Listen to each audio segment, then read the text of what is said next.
What do you mean he has a disease? He looks fine. This is a common question my family and I get asked when we share the story of my brother's fight against XQ-28. It's a rare genetic disease that causes duplications of certain chromosomes that cause symptoms like intellectual disability, respiratory infections, seizures, autistic behaviors, gastrointestinal problems, etc.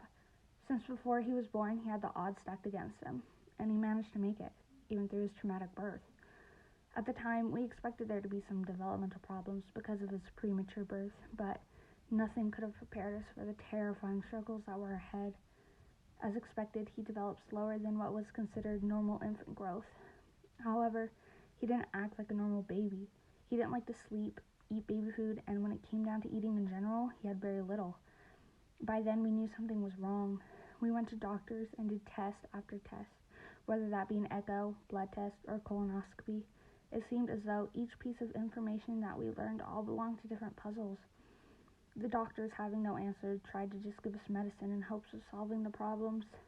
After that, it seemed hopeless. Our lives were changing at a rapid pace. We moved about 1,000 miles away from our home in hopes of finding better doctors and specialists. We had to restart in an unfamiliar place with only each other to rely on. As time went on, more sacrifices had to be made, like extracurricular activities and free time, in order to afford my brother's tests and treatments. However, it were these sacrifices that strengthened us as a family. Every time we would get results, it only left us with more questions like, will he need a wheelchair when he gets older, or how long do we have with him?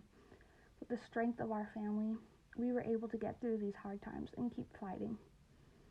It was only after my brother turned 3 that we got a diagnosis. We finally didn't feel crazy. The reason nobody could figure it out is because only 30 people are documented to have it. When finding this out, it was as if my entire family went brain dead. Our bodies were functioning, but yet we couldn't move or understand how life-changing this was. Because this disease is unique to each individual person, the doctors didn't know how badly this was going to affect him. Also, even though we have a diagnosis, we would still have to continue to do tests to figure out what he needs in order to be healthy and stable. He continues to be pricked and prodded every month just to be okay, even though he's only 4 years old. Although he has to go through all of this, he never complains. He continues to be brave and kind no matter the obstacles he has to go through. He has survived and continues to beat the odds every day of his life because of the love and support he receives from his family. We will continue to love him for however many years we have left. This is why I believe in the power of family.